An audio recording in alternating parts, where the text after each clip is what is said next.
Bismillah. I am Shiraz Pradhan, Chairman of ASG. I am delighted to welcome you to our annual Keynote Address 2023.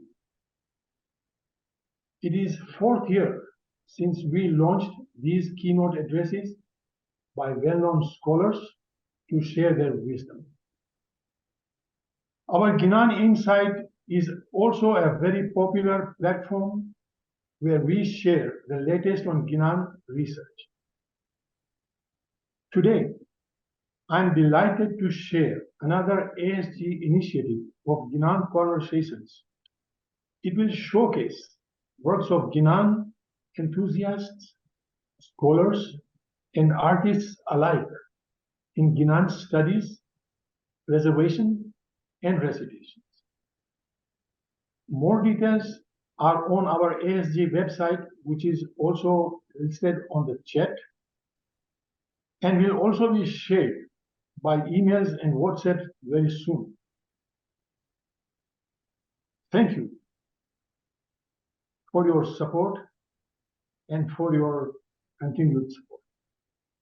With that, I now hand over to Hussein Jesani, who is one of the governors of ASG and the head of South Asian Studies at the Institute of Ismaili Studies here in London.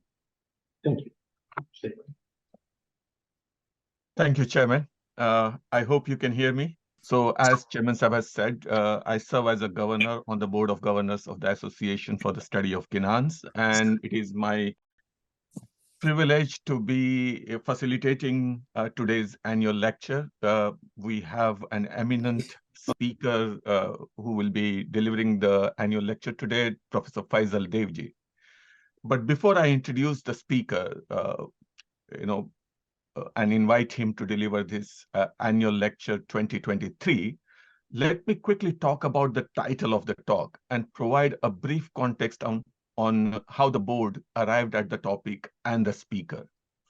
As you've heard Chairman say, we have already had 3 talks, annual lectures, and all 3 of them focused on the Ginanic texts.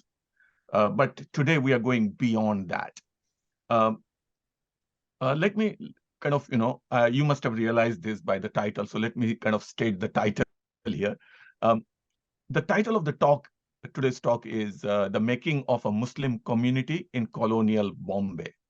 Now, as you can see from the title, there is no Ginan there. We are talking about the Muslim communities under the colonial rule, and specifically in Mumbai or Bombay, as it was called then. Unlike the previous 3 annual lectures, which focused on Ginans, today we will be focusing on the colonial context. If one wants to understand how Ginans, the shared Satpanth tradition, has undergone changes, both in its its kind of importance, both in the context of its text, but also its identity. The identity of the Ginan evolved. It was seen as the shared text, shared literature, and then we see this exclusive Ismaili identity emerging, where we, some people claim that Ginans are exclusively Ismaili text. Now, if you want to understand this whole idea of how the identities evolve, then it's very important to understand how the colonial courts operated and how these British courts were giving judgments, defining and redefining identities, and settling religious disputes, and using the religious texts presented by the communities to do so. And these were not necessarily religious disputes. Sometimes these were non-religious family disputes. But the colonial, apparatus, in this case, the courts, were making decisions, and which kind of resulted into a particular conversation. And thus, when this was discussed at the Board of Governors, we thought we need to invite a speaker who can help us understand this colonial context. and how the identities evolve. And that's where we thought of Professor Faisal Devji. Let me quickly introduce Professor Faisal Devji and invite him. I think we all have gathered to listen to him here, so I don't want to take too much time. Professor Faisal Devji is a professor of Indian history at Oxford. Uh, he completed his PhD in intellectual history at the University of Chicago in 1994. He has he was then elected as a junior fellow at the Harvard Society of Fellows. And many of you remember him as the head of graduate studies at the Institute of Ismaili Studies in London, where he was also responsible for running preparatory programs in Tajikistan and Iran. After leaving the IIS, Faisal taught for 2 years at Yale.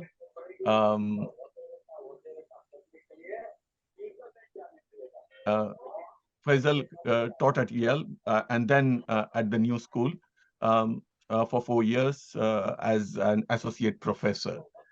His publications that you may have come across, and especially after the announcement, you may have looked at his profile, Muslim Zion, Pakistan as a political idea, and The Impossible Indian, Gandhi and the Temptation of Violence. Both were published by Harvard 2012 and 13.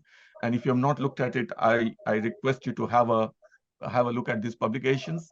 Highly academic, but giving a very good contextual understanding of the South Asian milieu in which things were evolving. And two very important individuals that he focuses on are Gandhi and Jinnah, Muhammad Ali Jinnah. And it would be useful reading for many of you. So let me now invite Faisal to give the keynote speech. And if you have any questions, I request all of you to put those questions in the chat box. But feel free to ask questions. Please put your questions in the chat box. And inshallah, we'll be monitoring the chat box closely. We have our volunteers looking at it. And hopefully, at some point, I would have a look at it and pose those questions to Faisal. But Faisal, may I request you to take over, please? Thank you very much, Hussein. Thank you all for attending. It really is a pleasure to be speaking to you this afternoon, UK time. I realize it's morning in North America. As Hussein mentioned, I will not be talking about either Ginans or very much about Ismailis either, but about the context in which they lived and operated of 19th century, mid-19th century Bombay.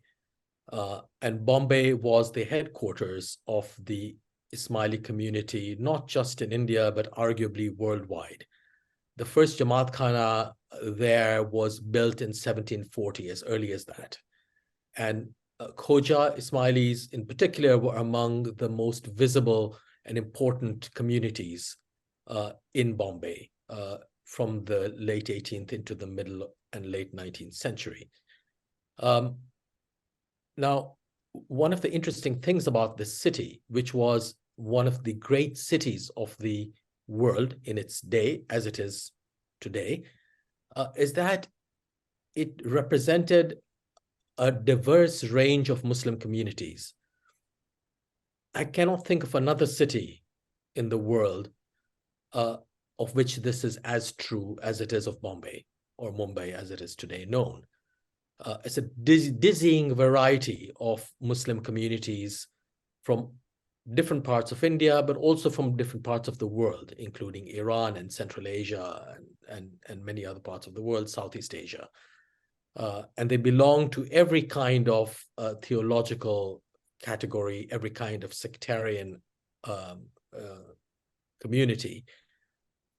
And yet, to my knowledge, even though their relations are occasionally marked by tensions, they have not ever had physical violence exercised against one another, or we haven't seen that happen in any serious way, as we have in other parts of India in colonial times, and indeed even until quite recently.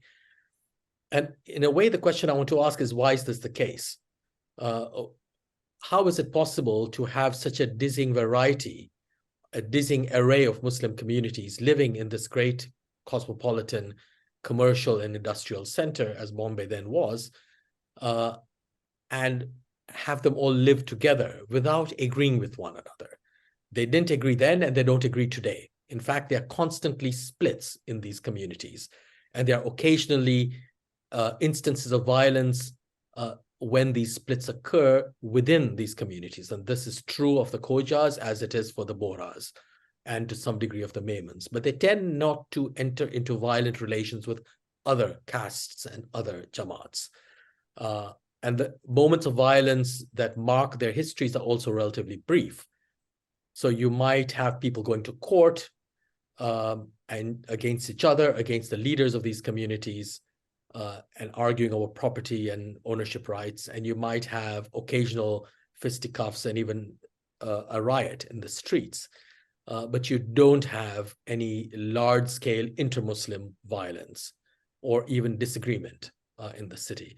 So I just want to basically look at the way in which a series of controversies which shook the Muslim communities of colonial Bombay, controversies over insults to the Prophet, with which we are familiar increasingly today, basically ended up shaping a Muslim community, not as a unified whole, but through the category of Islam as, if you will, a non-religious category.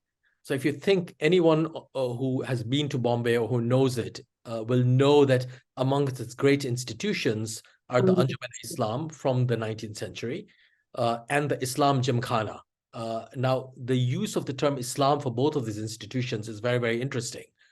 Why was it called the Anjuman-e-Islam? And why not the Muslim Gymkhana? The other Gymkhanas are called the Catholic Gymkhana and the Hindu Gymkhana and the Parsi Gymkhana. Why not have a Muslim Gymkhana? Why have an Islam Gymkhana?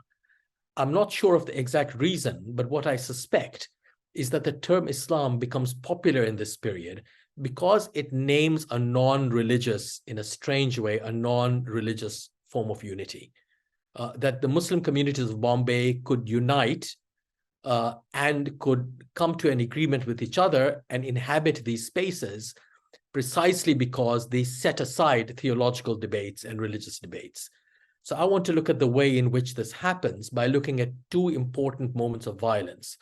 The Parsi Muslim riots of 1851 and of 1874 in Bombay. So with that, let me begin reading my text. It has long been known that the word Islam appears infrequently in the Quran as well as in the Muslim texts that followed it for centuries afterwards. Far more popular were terms like school, mazhab, or religion, deen, which could be used for Jews and Christians in addition to Muslims. Like these notions, Islam too possesses a rich and varied history, but it only becomes a key word and begins to proliferate in Muslim texts from the middle of the 19th century. And it does so as a proper name rather than adhering to its grammatical status as a verbal noun, because Islam otherwise grammatically means, refers to the submission of Muslims to God, right? It's an act that it names. But in the 19th century, it becomes a proper name. It becomes a subject in its own right. So we can suddenly say Islam does something or Islam wants you to do something. It becomes like a person. This means that Islam was now understood as a subject endowed with volition and no longer described the practice of devotion its literal meaning suggested. From defining the action of Muslims, in other words, Islam became an actor in its own right and even in their place. How and why did such a shift occur? I shall argue that Islam became a subject by displacing religious as well as political forms of authority in the age of European imperialism. Now, one of the most interesting examples of the way in which Islam emerged in the 19th century to displace older figures and authorities has to do with the term Muhammadan.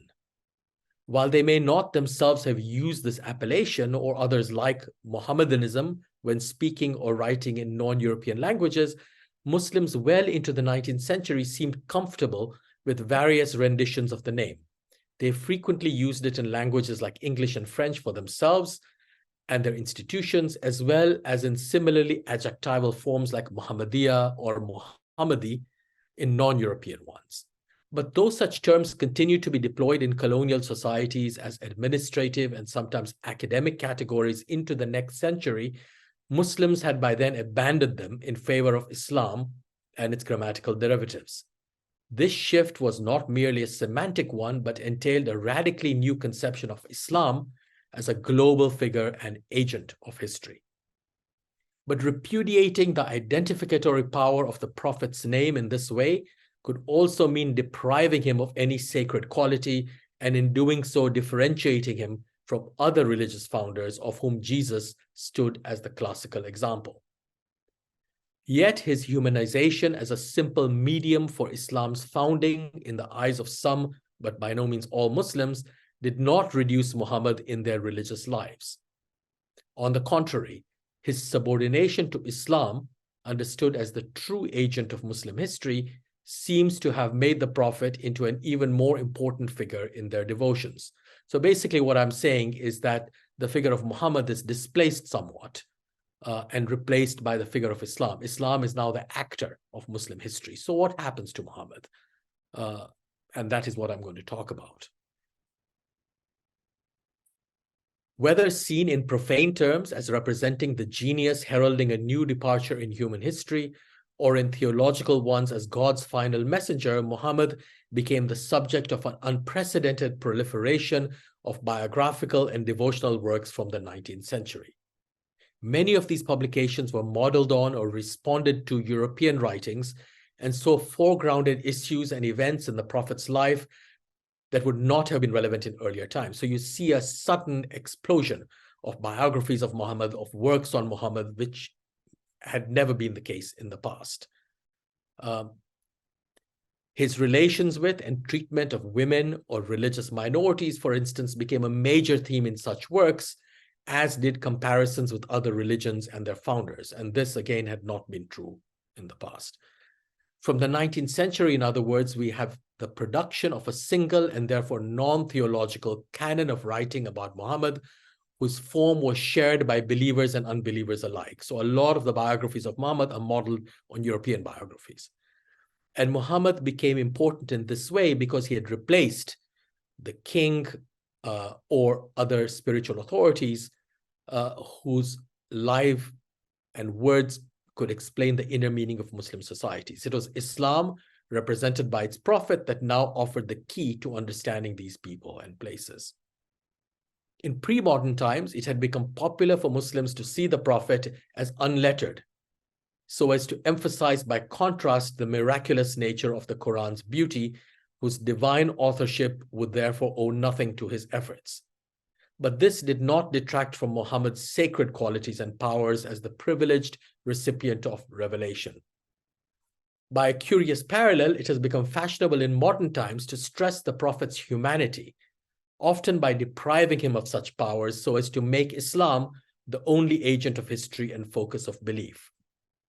Yet this has made Muhammad, but never God, and rarely the Quran, into a lightning rod of controversy and violence since the 19th century. So the moment we start thinking about Muhammad as being human and of Islam as the real actor in Muslim history, he becomes vulnerable and needs to be defended. Did such stirs reveal and seek to interrupt his subordination to Islam as its representative, or did they occur because he required defense after the reduction? The Prophet's humanization has received its deepest analysis by Sher Ali Tareen, a scholar of religious studies who traces the theological debate it prompted in 19th century India. He argues that Muhammad became central to the lives of believers in a new way, with the loss of Muslim political sovereignty in the British Empire. So when you have the reduction of kings or the diminution of political and religious authority among Muslims, suddenly the Prophet becomes an important figure for Muslims to think about this lost sovereignty. On one side of this debate stood those who blamed kings, aristocrats, and the culture of courtly as much as religious intercession they promoted for the loss of Muslim power. They thought this culture had led to the denial of God's sovereignty and so destroyed the Muslim solidarity that was achieved in obedience to it alone. Divine sovereignty had instead been replaced by relations of royal, saintly, and prophetic mediation, with Muhammad misunderstood as a miracle worker interceding for Muslims before God by way of dreams, rituals, and a sacrilegious devotion to his person. So these people, kings and Sufi peers and charismatic religious leaders, and even the Prophet himself, seen as a kind of person you should go and ask favors of, these kinds of beliefs were seen as resulting in the decline and fall of Muslim political power. Right? So they all had to be banished. On the other side were those who thought that to humanize Muslim as the perfect Muslim was to insult him without any benefit accruing to divine sovereignty by way of compensation. In fact, the idea of God's absolute transcendence signaled its loss of reality in the believer's life. So they thought, if you deprive religious leaders and the Prophet of all power, of all miraculous power, that you can't any longer go and make a vow in a Sufi shrine, and the Prophet might come in a dream to you and give you his blessings. If you can't do that, then you lose the status of divine intervention in human life, because God is too far and too transcendent for you to actually have any relationship with. Both parties recognized the absence of sovereignty as the most serious problem facing Muslim societies, but they did not link it to the decline of monarchy and so call for its political renewal as they might have done in the past. So in the past, when you did have a loss of sovereignty, whether it was with the Mughal Empire or with any other kingdoms, you often had calls by Muslim religious and other leaders asking for a renewal of political power. This doesn't really happen in the colonial period. So you have other ways of thinking about recovering sovereignty in religious ways. Instead, the theologians Tareen studies understood God's sovereignty or the Prophet's share in it as necessary to unify the Muslim community in social terms, rather than the state in political ones. This situation was typical of colonial rule, where religion and the social sphere it had been confined to came to constitute a site for native sovereignty. Right? So the point was to construct a Muslim community in society and not in the state in these colonial times. And you had to do that by redefining the role of the Prophet and redefining the role of Muslims. Those Muslims who sought to humanize Muhammad as nothing more than God's most perfect servant entertained a view of sovereignty whose unitary and transcendent form, Tareen tells us, closely resembled that of the modern state of European vintage. So they get their idea from the European state. But having expelled the sovereignty into God's keeping, they rendered their obedience to it voluntary and so free from the coercion involved in its political form. So what they say is only God has sovereignty, only God has true power. But unlike the state, which imposes its power on you, God really cannot do this. So your relationship with God's sovereignty is a voluntary one. Others understood divine sovereignty as being shared or dispersed through the person of Muhammad or through the persons of the Imams, to be experienced by Muslims in rituals and visitations. Right? So you have a shared experience of God's sovereignty in this way. And in doing so, they adhered in some ways to a pre-modern understanding of it. Their argument was therefore about whether Muhammad represents the transcendence or immanence of divine sovereignty in the absence of its political form. Now, whereas the theological debate Tareen traces with such sensitivity offers us alternative visions of Muslim sovereignty, we shall see that popular protests over insults to the Prophet are marked by its almost complete absence from their vocabulary. This is not because one set of controversies is lettered and the other unlettered. The two rather proceed along parallel tracks, since theological debates have never led to popular demonstrations, though they may refer to the latter for justification. Popular demonstrations instead represent a fulfillment of the theologian's fear that divine sovereignty is no longer available to Muslims. And this is why Muhammad cannot assume his metaphysical role in such events, either as a model Muslim subservient to God's sovereignty or as a sharer in it. Instead, it is Muslims who, in recognizing themselves as its heirs, are forced to repudiate this sovereignty as being sacrilegious. God rarely, if ever, makes an appearance in such controversies, which are not therefore about his relationship to the Prophet at all. They are instead about the Muslim relationship with Muhammad, seen as an object of their protection rather than a subject in his own right. Is this because Islam, rather than God or the Prophet, has become the true subject of Muslim history, thus depriving them both of their roles as sources of sacredness and sovereignty? Having become Islam's representatives, in other words, these holy personages may have lost their own agency and so can suddenly be pressed into becoming objects in the narratives of others. And I shall argue here that Muhammad's defenders not only protest his translation into such alternative narratives, but are also unable to refashion him as a subject of theology. So that by way of preface, I hope it wasn't too boring. So now I'm going to move into the substance of my paper, which is about these two riots of 1851 and of 1874 in Bombay. Both were about insults to the Prophet, published in Gujarati newspapers.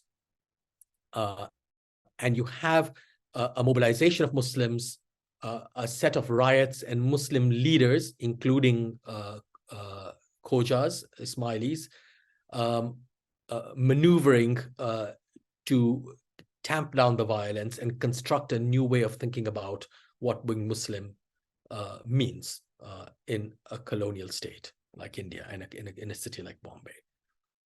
So one of my arguments is that the modern controversies over insults to the Prophet that we see happening occasionally in Europe, especially in our days, emerge. The first instance of them is in 1851 in Bombay, and the second instance is in 1874. So these are really productive events. Though we tend to have forgotten them, they really set in place the modern vocabulary of protesting insults against Muhammad. Right? So insults to Muhammad have become a flashpoint for Muslim protest only in modern times, with the phenomenon starting in India during the middle of the 19th century. They went global with the controversy over Salman Rushdie's novel, The Satanic Verses, first published in London in 1989, and leading to riots, murders, and death sentences around the world. Since then, there have been at least 3 global protests over such insults, each one giving rise to violence. Important about all these controversies is their concern with demeaning portrayals of Muhammad in the press, rather than with any theological argument. On every occasion, in fact, it has been those opposed to such protests who have adduced theological meaning to them. And this they have done by invoking themes like Islam's supposed proscription of the Prophet's image to make sense of Muslim outrage, even though such a prescription has rarely, if ever, been at issue in such controversies. So what I'm suggesting is these controversies over the Prophet do not themselves have a theological or religious language. And that theological language is inserted into those controversies by those who are protesting against them. Right? The first 2 such protests, each descending into riots, occurred in colonial Bombay, one in 1851 and the other in 1874. And in both, we already see emerging the contours of all subsequent controversies over insulting the Prophet. Unlike the provincial society of North India, where religious controversy still took the form of theological debates between Christian, Hindu, or Muslim missionaries, in the great commercial center of Bombay, it was the appearance of newspapers and books meant to entertain and inform a general public that caused offense. The objective of these publications was not to proselytize or even engage in polemical debate, but make profits by piquing the interest or pandering to the prejudices of their readers. So these controversies do not emerge out of theological discussions. In one case, it was a Gujarati newspaper, and in the other, a book in the same language, both published by Parsis or Indian Zoroastrians, that provoked Muslims to attack a community praised for its capitalist enterprise and urbanity. In turning away from the supposedly traditional enmity between Hindus and Muslims, because these are not Hindu-Muslim riots, as well as from the more familiar causes of religious conflict in desecration, missionary activity, or theological debate among believers in differing traditions, the Bombay riots of 1851 and 1874 already signaled the making of a new context for controversy, nothing traditional about it.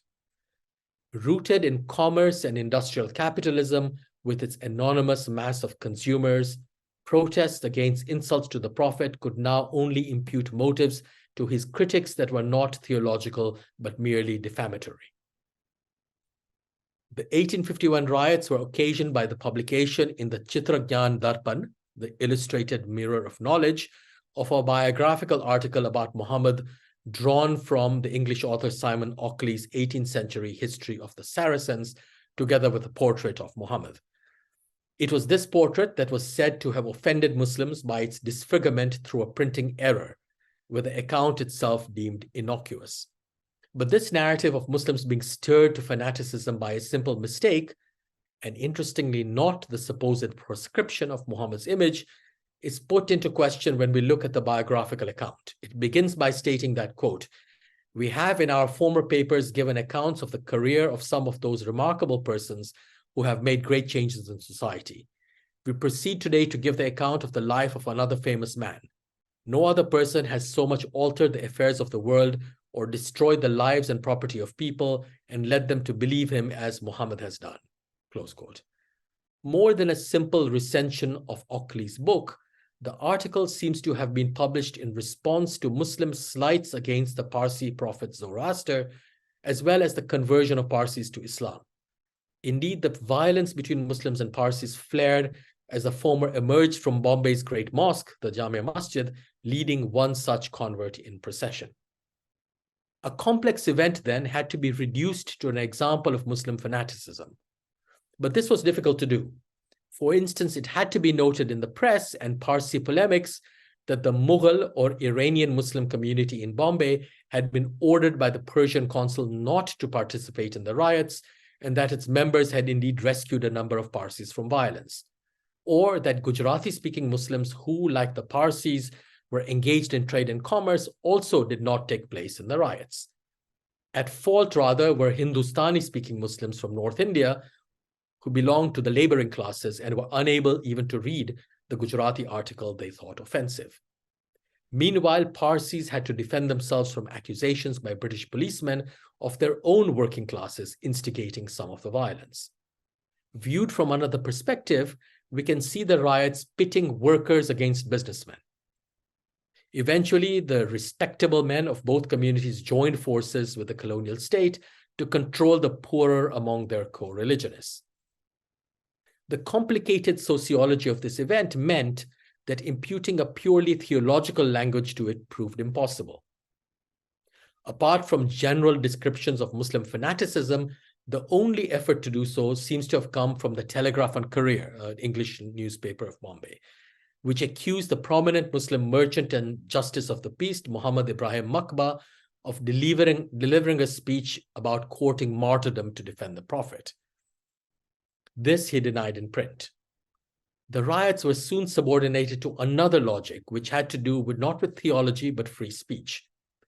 The editor of the Bombay Times wrote, quote, "There are many things quite true and which under certain circumstances may be expressed with the most perfect propriety, the propagation of which might under other circumstances have been most mischievous. When we discover from the fact that they have done harm, that mischief may arise from them, then they ought to be avoided."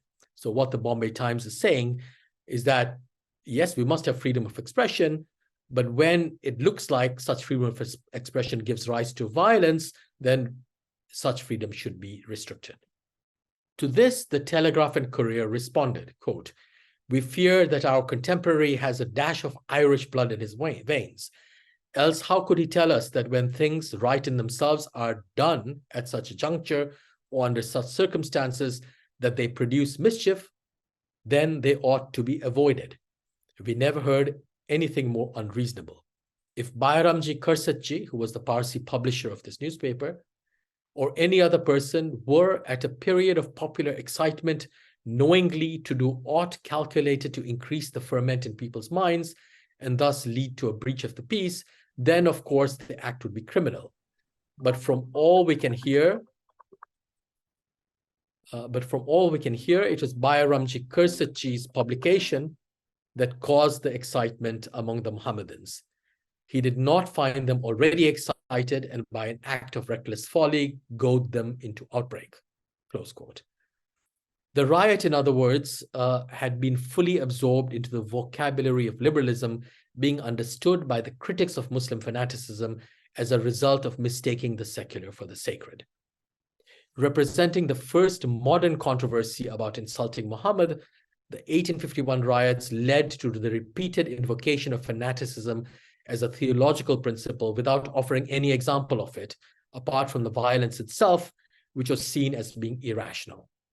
On the contrary, it illustrated the emergence of a new kind of controversy stoked by the press and spilling into social life, where it was the injury to personal reputation and communal feeling that mattered.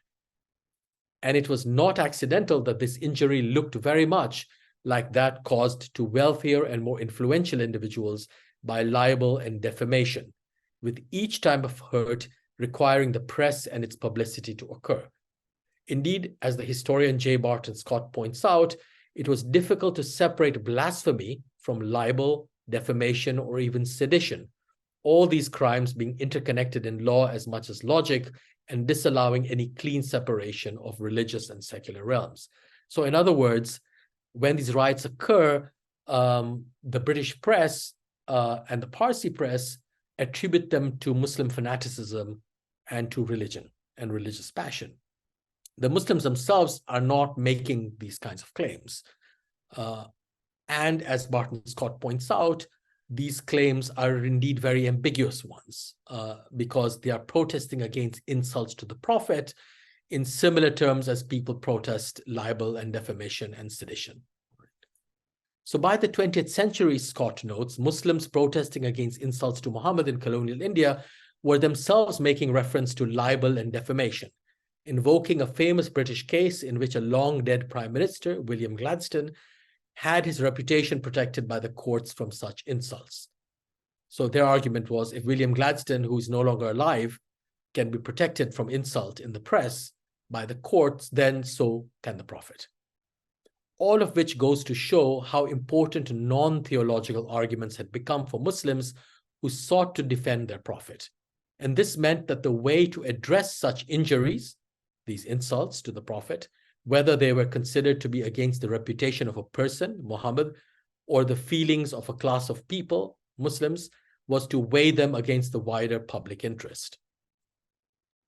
And this wider public interest was conceived as a market for commodities as much as ideas and for information. The discussion then became a technical one about the limits of a free market and the dangers of protectionism as opposed to its benefits. So instead of being a religious debate, it became a debate about the market. How much can you tolerate protectionism in this market? How much can you ban certain forms of speech, just like you can ban certain kinds of commodities like drugs or armaments? So it was a debate that was itself not religious or not theological. Now, while we have little information about Muslim views of the controversy in 1851, the riots of 1874 offer a much clearer picture of religious relations emptied of theology. Here, the offending publication was a Gujarati book written by a Parsi on the renowned prophets and nations, comprising the lives of Zoroaster, Moses, Christ, and Muhammad, an abridged history of the ancient Aryans, the old Parsis, and a complete history of the Jews, the Christians, and of the Mohammedans, together with an account of the creation of the world from the earliest period to the present time, close quote. We are told that despite its lengthy title, this was a slim volume, and that the offending portion of it, said to have been taken from Washington Irving's biography of Muhammad, claimed that he had a son by a kept woman. Here, it was an insulting reference to the Prophet's sexual life that caused outrage. As with the 1851 riots, the Muslims who protested this insult were not ones who could read the offending Gujarati text. Fearful of trouble among the Muslim working classes, their respectable men came together to condemn the book and ask for it to be withdrawn by the police, which it duly was, and the author held for safekeeping. Nevertheless, riots between Parsis and Muslims did break out, with the latter represented by Siddhis, or African laborers, and Arab boatmen from the Persian Gulf, as well as by Pathans from the Afghan frontier. Yet again, in other words, we see a very distinctive segment of the city's diverse Muslim population take part in the violence, and not its Gujarati or Konkani-speaking middle classes or elites, nor even its religious authorities who strove to keep the peace. Joining the working poor engaged in the riots and looting were also low caste or untouchable Hindus. The latter were subsequently let go by the courts on bail as they were not Muslims, thus defining the riot in purely religious terms. So here you see another instance of the colonial state trying to grapple with this issue. How do you define these riots? Well, they have to be Muslim riots. And even though some of the rioters are actually not Muslims, you let them go on bail because they don't fit in the story, right, of Muslim fanaticism. Yet the acts of violence in this controversy featured attacks on liquor shops owned by Parsis whose looted stock was drunk down by Muslims. As in 1851, therefore, we see the city's Muslim elites struggling unsuccessfully to control its working classes, while at the same time being obliged by their very claims of leadership to defend Muhammad from insult.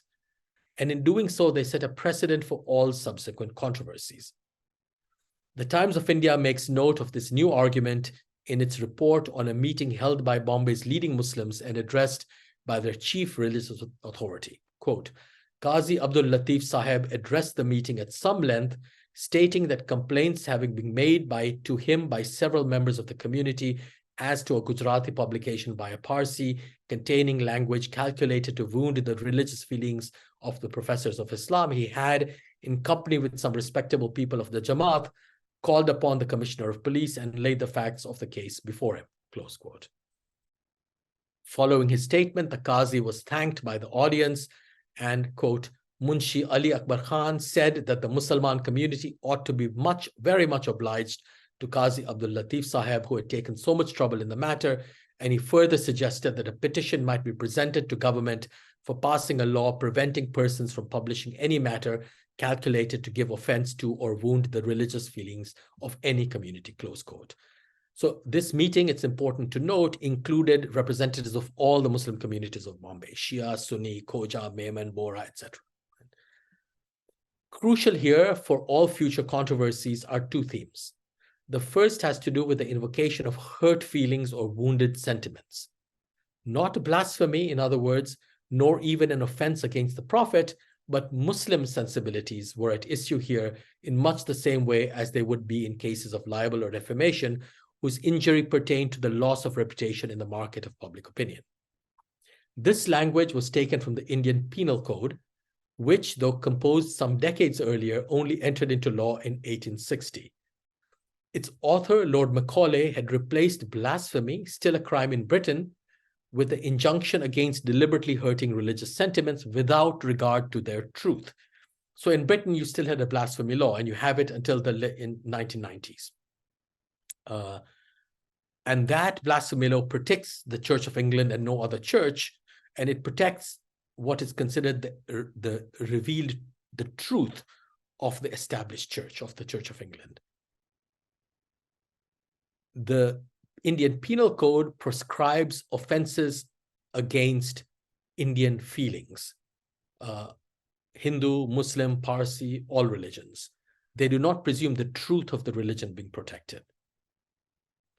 Drawn from the utilitarian philosophy of Jeremy Bentham, with its criterion of avoiding harm, Section 289 of the Penal Code still finds a place in Indian and Pakistani law. Concerned with, quote, uttering words, etc., with deliberate intent to wound the religious feelings of any person, close quote, it is the last of 8 sections dedicated to public nuisance. By shifting the offense from religious figures or truths to the sentiments of their followers, whatever the religion involved, the Indian Penal Code did away with blasphemy. For unlike European countries, many with established churches, colonized ones were necessarily secular given the lack of a common religious identity between rulers and ruled. So what I'm arguing is that India at this point was already a secular country, at least Bombay was, unlike England. Muslim invocations of hurt feelings then involve no claim of a theological nature, but are, if anything, appeals to utilitarianism's calculus of pain and pleasure. The second precedent set by the 1874 riots has to do with Muslim demands for legislation preventing such hurt, not only to their own sentiments, but those of all religious groups, and again without reference to blasphemy. To this day, such demands are discussed in the framework of market regulation, with any potential interference in the free circulation of ideas like goods debated in terms that would have been familiar to Bentham. Should religious sentiments be protected, or would this set a bad precedent in reducing the free circulation of information and opinion in newspapers or books, which needed regulation only by the invisible hand of the market? In comparing their hurt to the kind of injury prescribed by libel and defamation, Muslims have consistently argued for limits being placed upon the workings of the market. So the point is, the Muslim arguments are fitted in to this liberal language of market freedom and protections. And they are almost indistinguishable from the debates over libel and defamation, or indeed of sedition. By 1890, this argument took on global ambitions, with Muslims in Bombay meeting in their thousands to protest the staging of a play about Muhammad in London. In their petition to the Secretary of State for India, the protesters wrote, quote, that the Muslim subjects of Her Majesty in British India alone number about 50 millions and form an important section of the populace under Her Majesty's dominion. Her Majesty, of course, was Queen Victoria. That your petitioners have recently learned with great regret that a theatrical performance was intended to be acted on a London stage in which the holy and revered Prophet of Islam was to be represented. This news caused a great stir in the whole Muslim world and has shocked and wounded the religious feelings. Notice again the direct quotation from Lord Macaulay's Indian Penal Code, wounded religious feelings. Your petitioners need not remind your lordship that it has always been the anxious care of the just and benign British government to preserve strict neutrality in matters of religion and to prevent acts calculated to wound the religious feelings and susceptibilities of its subject, close quote. Again, second invocation of wounded religious feelings. New about this argument was the claim that even without the franchise, without voting privileges, and so a say in the way they were governed, the sheer number of Muslims under British rule obliged the government to represent their views in a vaguely democratic way. And this was important because a refusal to ban the performance in London would amount to a violation of the state's secular credentials, based as they were on religious neutrality, since it would be tolerating what in effect was a Christian polemic against Islam. While the petition did not achieve its aim, crucial about it was the attempt to shut down an English play from India in the name of the Muslim world. And this effort at demonstrating Islam's global reach, moreover, took as its object the protection not of Muslim tradition, but the British Empire's own secularism. However imperfect or disingenuous such an argument, it nicely illustrates the novel context in which insults to Muhammad had come to be placed. If it was so easy to translate controversies about insulting Muhammad into the language of the marketplace in 19th century Bombay, this was because he had already lost his theological character and sovereign agency. And while my attribution of this loss to the emergence of Islam as a global subject may not be immediately evident, a little reflection would suffice to show its massive presence as a presumption in the riots. We have seen, for example, that the divisions between Muslims in the 1851 and 1874 riots were based not on theology, but class and ethnicity. And that those who engaged in violence, as well as those who didn't, comprised groups with very different and even opposed theological traditions. To this day, such protests bring together Muslims of different theological views, suggesting not their unification on a certain understanding of religion, but rather its irrelevance in these controversies. In fact, they could only come together by setting aside their religious rivalries and so theology as such. All of the various denominations of Muslims supporting or opposing the Bombay riots were nevertheless identified as Muslims not only by the colonial state, but in their own estimation. This is why the gatherings of respectable men, which sought to address both the city's Muslims and the colonial state, were very deliberately made up of leaders from all the varied sects and schisms of Islam present in that great metropolis. Men who disagreed with each other on almost every theological particular were happy to come together as Muslims. The meeting held in 1890 to petition the Secretary of State, for instance, included, quote, Bohras, Mughals, Memons, Khojas, Shias, and Sunnis, close quote. This was possible not on the basis of some general or ecumenical agreement about what they held in common theologically, but by ignoring such matters altogether, since they were joined by Islam as a global agent that rendered the divisions between religious groups as well as the distinction of religious and secular domains irrelevant. Thank you. Thank you very much for that brilliant presentation and kind of explaining the context in this, of the 19th century, mid-19th century, where these discourses were taking place and the courts were playing some role. We have some interesting comments in the chat box. I'll come to that in a minute. We also have people whom you're familiar with, quite a few of them, right from Dr. Farooq Mitha to Mohammad Keshavji to many others. But we have some amazing professors from India who have joined, Professor Balwant Jani, Professor Urvashi Pandya, who are the friends of the Association for the Study of Gnans. And I'm sure all of them would have a lot to kind of ask and share.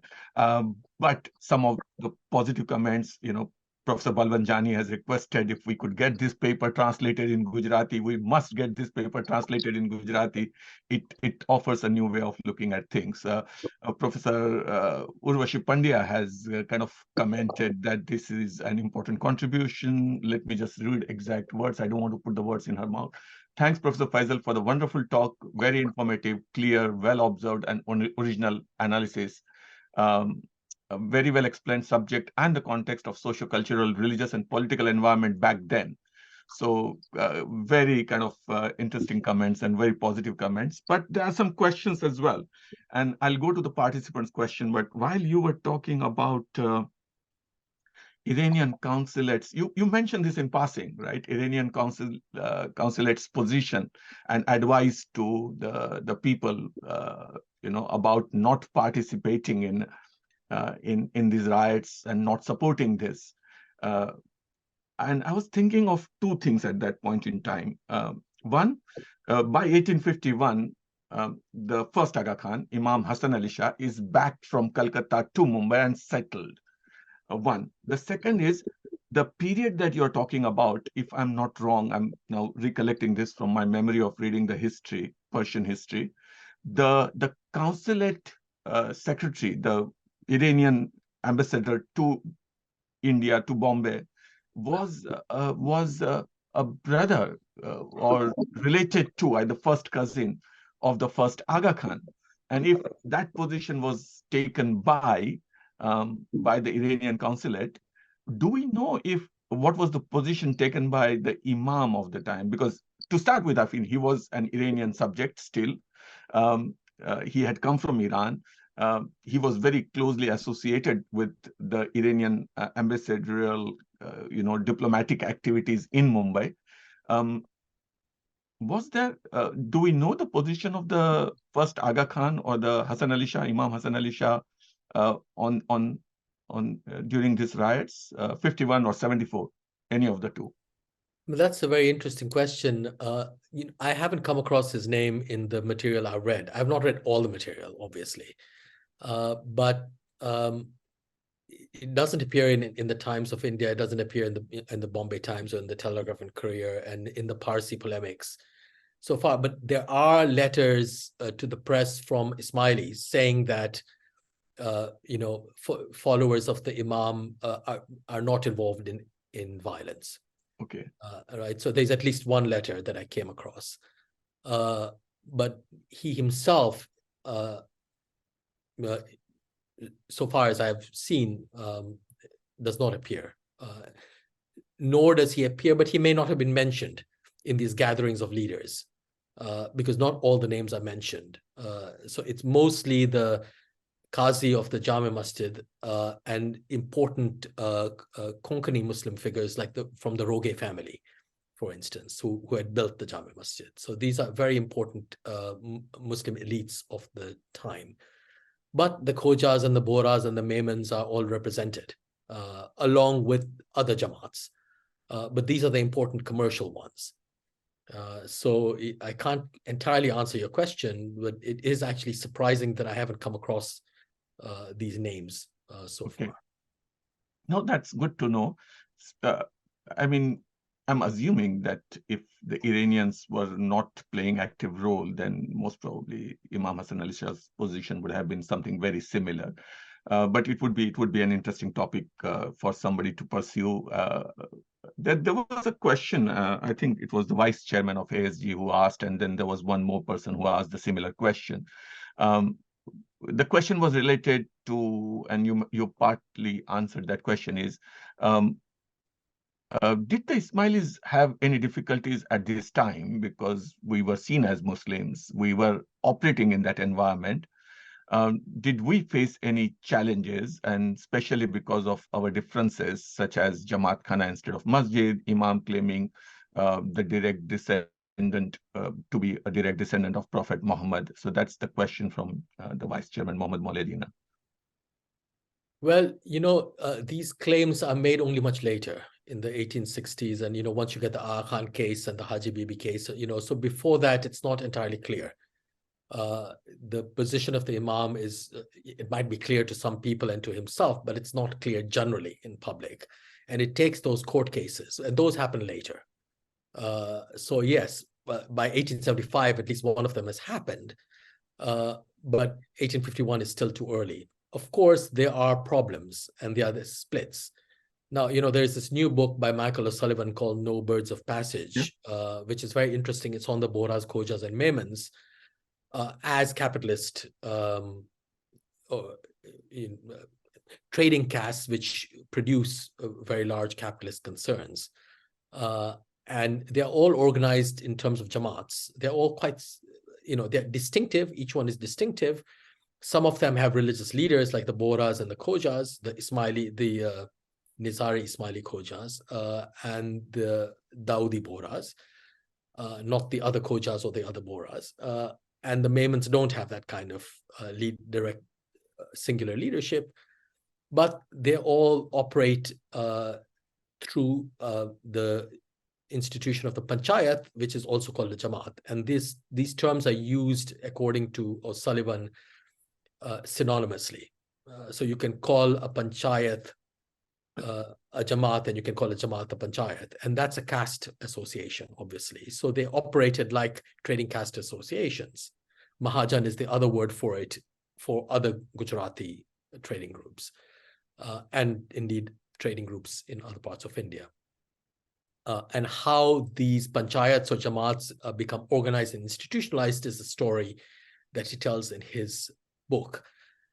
So there are a great many similarities among these trading groups in particular, which are caste-based. And there are a number of differences which are, if you will, theological differences. And so there is a great deal of disagreement on these. But as I said in my prefatory remarks, the most egregious disagreements occur within the communities themselves, not between them. Right, so it's the splits within the Khojas or within the Bohra community and the excommunications and that sort of thing that produces both violence and debates and a spate of publications, with one party writing against another party. They don't happen so much between these groups. And these groups or individuals within these groups have trading and other partnerships with each other, after all. So with both the riots I was talking about, the distinction is between these middle or elite, middle class or upper class Shetiyas who run these castes, and the poor elements of these communities and of other Muslim communities, often Hindustani or Urdu-speaking ones from North India. And the problem is, how do you actually bring them all together? So on the one hand, these Shetiyas who run these big these castes try to maintain their leadership, both of their own groups, but also as generic Muslim leaders. And on the other hand, you have working class Muslims like low caste Hindus and others, and working class Parsis who go onto the streets in these riots. So you can interpret the riots as being class riots in some senses. These are working class people who are making claims to be heard within their communities and against certain kinds of communities. And the elites need to tamp down on the violence and control them, but they can often only do so by claiming to represent them and sort of translating their grievances into other kinds of terms. And it's those terms that I was trying to look at. That's when they latch onto the Indian Penal Code and the hurting religious sentiments article in the Indian Penal Code in particular, but also the way they think about these issues being traders in terms of the market and the marketplace. That may not be how people writing in the streets think about it, but we don't really have much direct evidence from them. Makes sense. Thank you, Faisal, for that.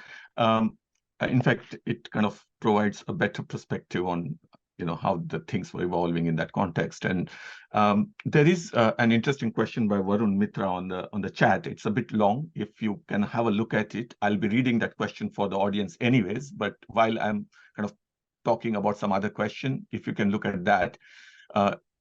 Professor Amy Kathleen Jairajbhai has responded to this question. The question was, what was the name of the newspaper and the book?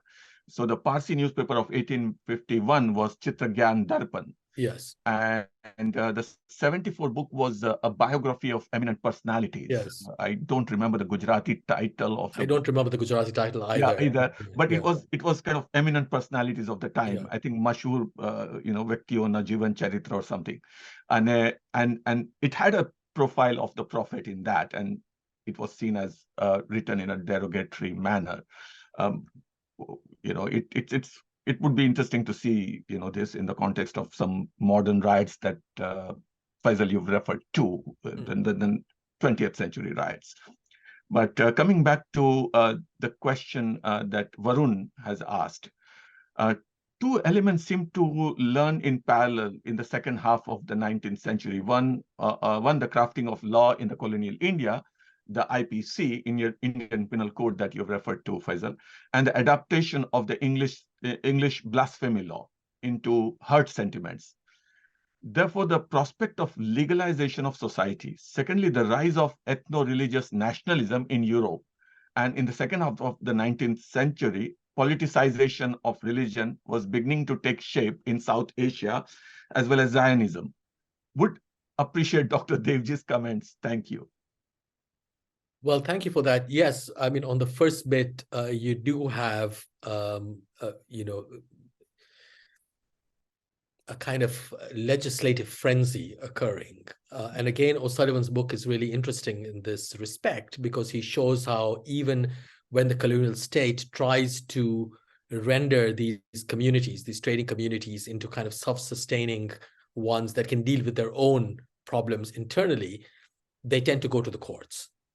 Either individual disaffected members of these communities go to the colonial courts or the leaders go to the colonial courts. So they're constantly turning to the colonial courts to resolve their own internal differences. So it's not simply that the British, by design, attempt to redefine everyone and say, what is a Khoja, what is a, are they Shia or are they Sunni? If they are Shia, are they Ismaili or are they Isna Ashari? They're not necessarily doing so of their own accord, but their cases brought to them. And sometimes the decisions made by the courts are far more expansive than the cases that are brought to them. That's as far as the logic of legislation is concerned and the defining of these communities. But as O'Sullivan points out, this is never a complete process, and it never defines all of them entirely, and that there's constantly a back and forth. And for so much of all of them from the middle of the 19th century until perhaps the second decade of the 20th century, you have these communities which are in a somewhat advantageous position as what he calls middle powers. powers. They can operate in the colonial state. But the moment, and this gets to the second part of your question, the moment you have the rise of nationalism, things suddenly become very much more difficult. Because now these trading castes have to be answerable to new national movements, right? Whether it's the Congress or the Muslim League, and these are the two big parties. And this is true not just of the Muslim trading groups, it's true of all of them. So how do they retain their autonomy in a situation where they are faced with much larger numbers? Suddenly you have the coming together of Indians, whether based on religion or based on some other identification.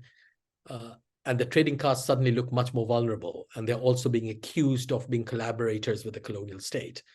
So they have to somehow try to figure out how to deal with both sides, and this proves to be a major problem. The Zionism element, of course, comes in later, and I've written about it in my book, Muslim Zion. Zionism itself, of course, is it begins in the 19th century, but I think that it only comes to have a kind of literary and other influence in places like India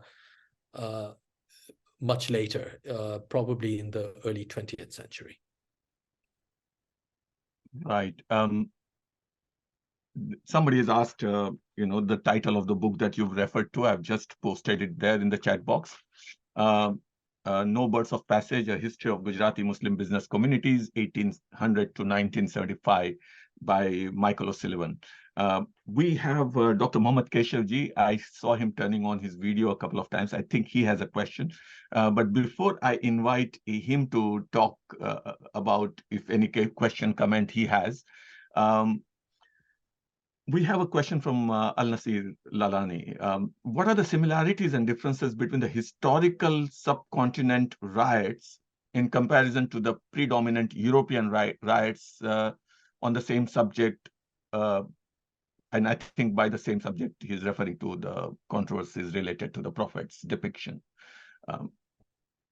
Yeah, please. Well, it's interesting because they use the same language. Hurt sentiments, which is an Indian language. It's from the Indian Penal Code. Our feelings are hurt. It's become global. It's gone global. And that really is quite fascinating, especially when you consider that the Indian Penal Code language is what I'm calling a secular language.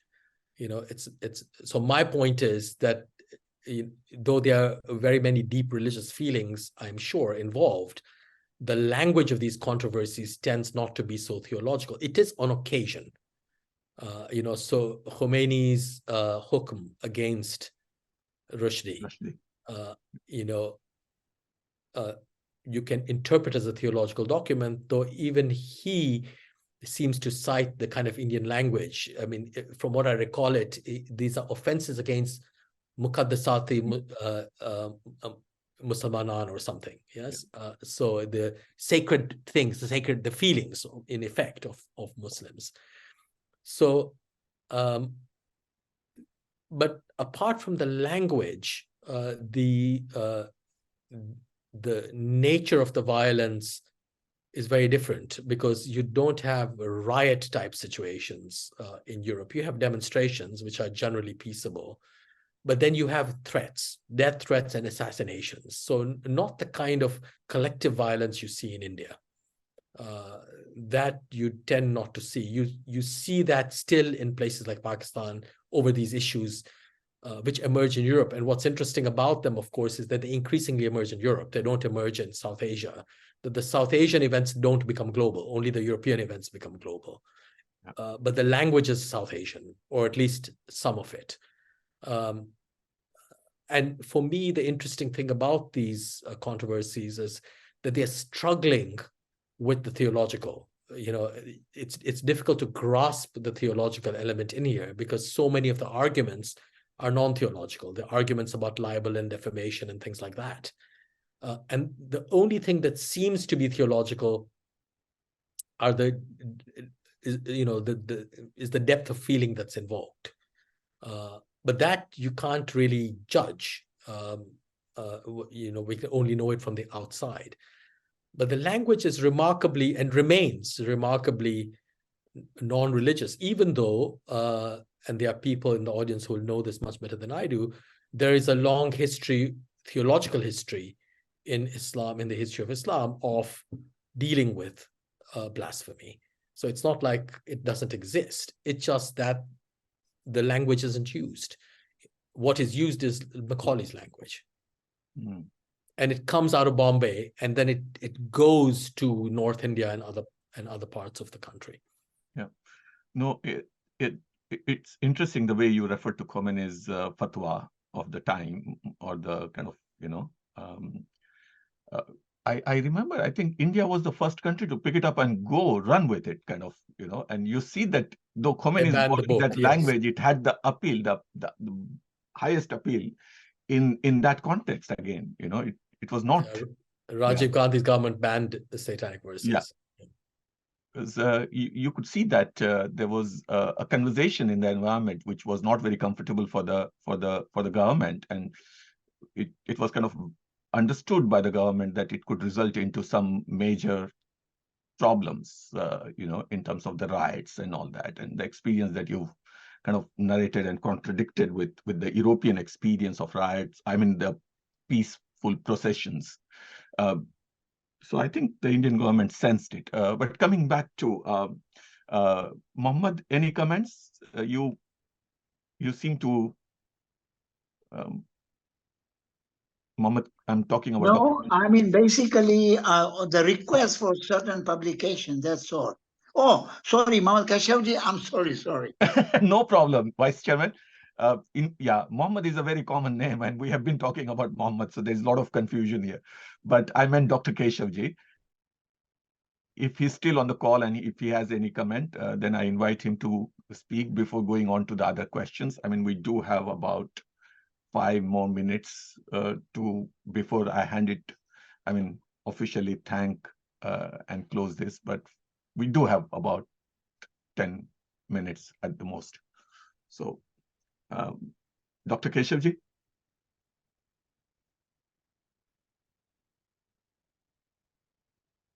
Okay, so the other question that was asked is whether the video will be available for later viewing. I think Nahid asked that question. Yes, the video, we will look at it, review it, and hopefully, like the previous videos, once it's cleared by everybody concerned, it would be uploaded on the YouTube channel of the Association for the Study of Ginans. The name of the book we have already provided. Thank you, Professor Kathleen, for providing the link to the Wikipedia article where the name of the newspaper is mentioned. There is a comment saying this has been a very good presentation which contextualizes several important theological blasphemy-related issues in colonial law as well as in English law. So some positive comments there. I don't see any questions, but Chairman Shiraz, you are online. Mohammed, you are monitoring these questions. Mohammed Moledina, if you have any question that I've overlooked, you may want to ask that. Yes, I have a question, if I may. Yeah, go ahead, Chairman. My question is that, yes, we looked at the history of all these events in Mumbai. But now the question is that we are on a much larger global stage. And what is the situation vis-a-vis all of these issues that we talked about on a global stage now? We have several international bodies that look at all these aspects. Is there a consensus that we can arrive at on these issues, or is there still some divergence there? My question is very vague, but this is the only way I can phrase it, because the issues are quite global at the moment. Well, I guess what I would say is that in these 2 riots that I was looking at, it was still possible. It was a struggle, but it was still possible for the Muslim elites who ran these jamaats, especially the trading caste ones, the Shetiyas, to somehow grapple with and, with the assistance of the colonial state, to eventually control these kinds of controversies and to maintain their leadership. That leadership by the second, third decade of the 20th century had gone because, as was said earlier, partly because of the rise of nationalism and new kinds of leaders coming into play, political parties and leaders.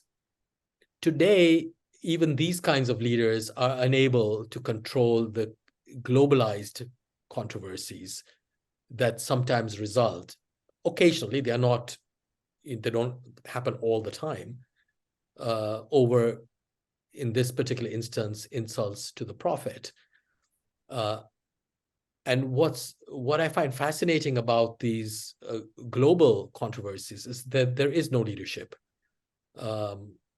It's done through media, increasingly social media, but in Rushdie's time, it was newspapers and television, and their imitations that happen. It's not like there's any particular connection that people are going from one country to another to deliver a message.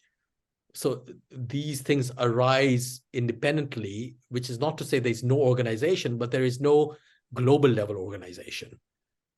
They imitate each other for their own reasons. And there are many local forms of dispute and disagreement involved.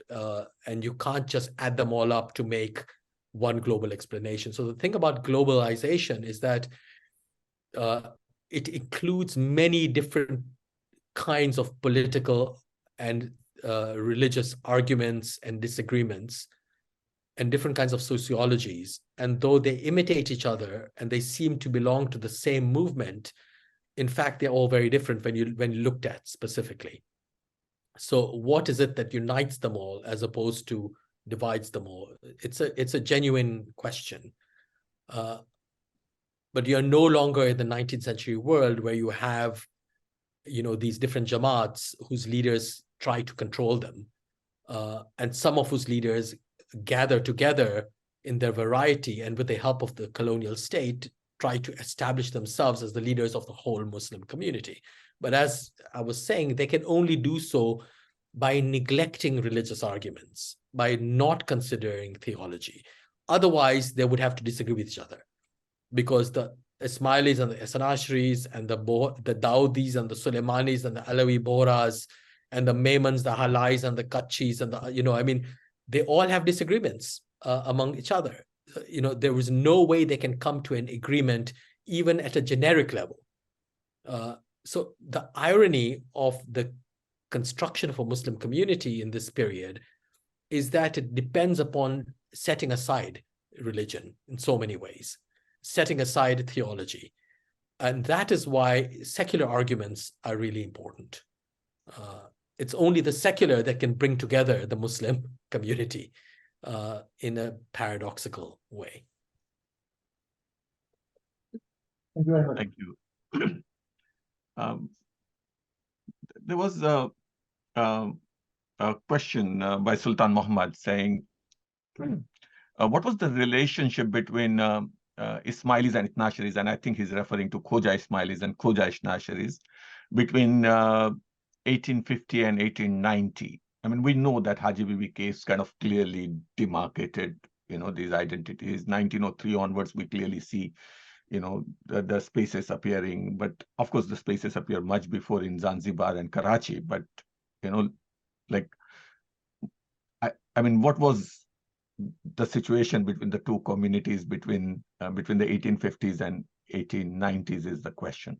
Well, that's a very specific range of dates to which I won't really be able to speak, except to say that two things. One, again, that O'Sullivan has mentioned in his book is that, and as you have just said, Hussein, what's interesting is that already the so-called peripheries, Zanzibar and Karachi, start producing ideas and movements before Bombay.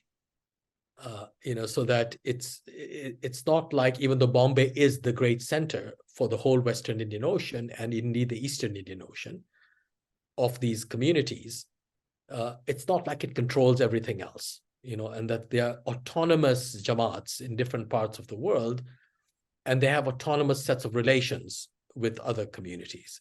So something can happen in Zanzibar that has not been foreseen by the leadership in Bombay, but that has an effect on Bombay later on, right? So that's one thing to note. The other thing to note, of course, is that these disputes are not simply about people shifting and leaving, one community to join another. They're also disputes over property. In fact, they're often primarily disputes over who runs the Jamaat, who gets a hold of Jamaat property. And so a lot of the battle is about property, physical property, and how it might be divided, and inheritance as well. But thirdly, it's also about disentangling people who are actually otherwise quite closely connected. They're related to each other. That's why the violence actually happens, not because they are so different, but because they are so close to each other. And so what the Aga Khan III does is to deliberately try to disentangle these groups. So you will be aware of these bans, don't commemorate Muharram, don't wear black, the Ismailis are told, in certain parts of the world. Don't intermarry with the Khoja Asr-Asharis. And these are ways of disentangling these people who are so closely related by marriage, by inheritance, by blood, and an effort to create distinct communities. And once those distinct communities are created, then they can actually engage with each other reasonably, as they do today. So that is, I suspect, even if it was not done intentionally, that has been the consequences. That has been the consequence of these forms of ostracism, caste ostracism, that were practiced to draw a clear line between one community and another. No, thank you for that. Farooq has asked a question. It's a bit long, but let me ask. Thanks, Faisal, for a very thoughtful talk. As you point out, these conflicts represent challenges for theological as well as secular categories of thinking through success of authority or sovereignty. How satisfying do you find the distinction between theological and non-theological or religious and secular implications? Well, that's a because you did question. kind of distinguish the Yes. initially when you were talking about the Yeah. riots, you tried to kind of bring in that distinction, but yeah, you get the Well, question. that's an excellent question, which I would only expect from Farooq. And it's difficult to do, of course, because, so one way of addressing this point is to say that these relations are muddied and it's impossible to make any clear-cut distinction between the religious and the secular. And I could certainly go down that road. But for heuristic reasons, I do want to make a distinction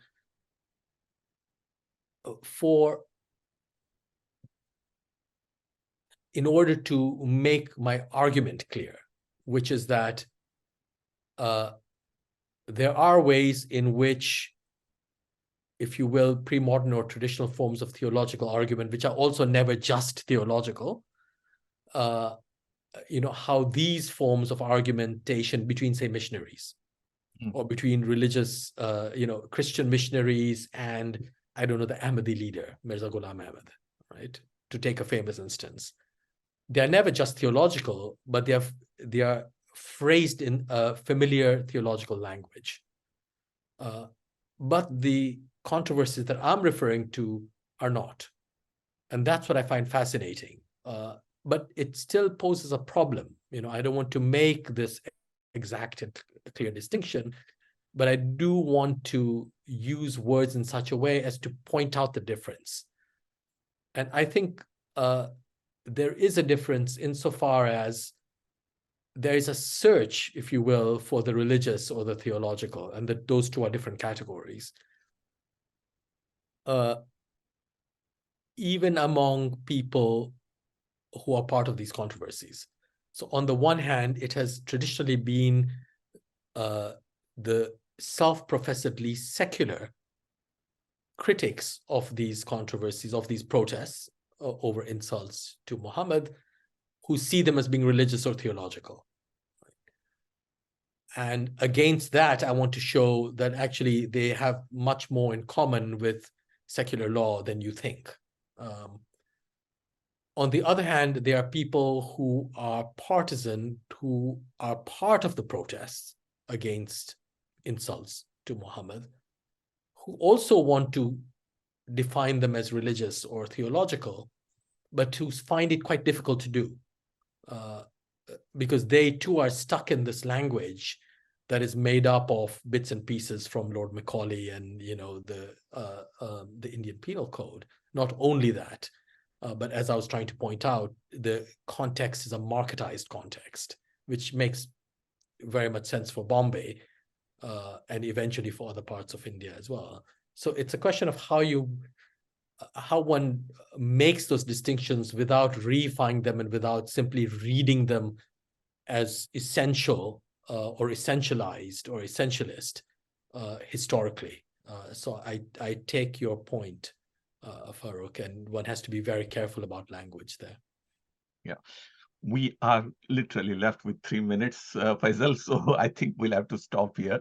But Iqbal has, Iqbal Devji is here on the call, and I think he's referred to Nile Green's book, Bombay Islam. I've provided the full reference in the chat for people who want to refer to it. Thank you, Iqbal, for those comments. Varun had brought in highlighted that you are a scholar on Gandhian ideas, and he had some comments to make on that. There are quite a few other questions. I'm sorry, I guess it's a topic on which we can continue discussing for like hours and hours and hours, but I think it would be good to kind of take a kind of stop here, unless Faisal, you have any last kind of minute comments, anything that you want to share. Otherwise, I would close. Yeah, I mean, the question about Gandhi, of course, is very, very enticing, and but I can see that. Yeah, we can hopefully discuss it on another occasion. Only to point out that I cited J. Barton Scott's book, which is on blasphemy in colonial India. There's another book by Neeta Nair called Hurt Sentiments, which I haven't yet read. But which, by its title, of course, is citing the Indian Penal Code. So I look forward to reading that. But these are two very recent books on the subject and are worth reading for those who are interested in it. Yeah, no, but, wounded sentiments that you kept talking about, that could be another title of the next book from Faisal Devji. Yes. Why not? I mean, I'm really kind of, impressed with the way you trace the word across various cases and various documents, and continuous borrowing of that phraseology to kind of appeal to the British imperial rule. It's amazing, and we can pick up these things and discuss these things. But thank you for suggesting Neeta Nair's work. I think it's Neeti. I got her name wrong. Yes, yeah. So let me to start with thank you, Professor Faisal Devji, for taking out the time and accepting our request to be the keynote speaker for 2023 keynote lecture. I must thank the technical team for providing all the assistance. We at the Association for the Study of Ginans, we organize multiple talks. We have a series called Ginan Insights. We have these annual lectures. Then we have these Mahfils, Ginan Mahfils, Git Mahfils, and then we are now launching Ginan Conversations. And the technical team, Altaf and others, they always are there. In addition to the technical IT team, we have a marketing team. They design the posters. They provide all the support. I'm not going to be able to name everyone here, but I thank all of you for your constant support in the ASG venture. From the chairman, the vice chairman who are on the call, the chairman of the board of governors, and all the members of the board of governors, including myself, our deepest gratitude to Dr. Faisal, Professor Faisal Devji, to start with, the teams that have supported this venture, and then the most importantly, to all our wonderful audience, and for joining us today on a weekend. Thank you very much. Truly appreciate your support, your participation. I'm just looking at my list. If I have missed anybody, I don't think so. But if I missed it, my gratitude to everyone involved. And Khuda Hafiz. Thank you. Thank you very much. Pleasure.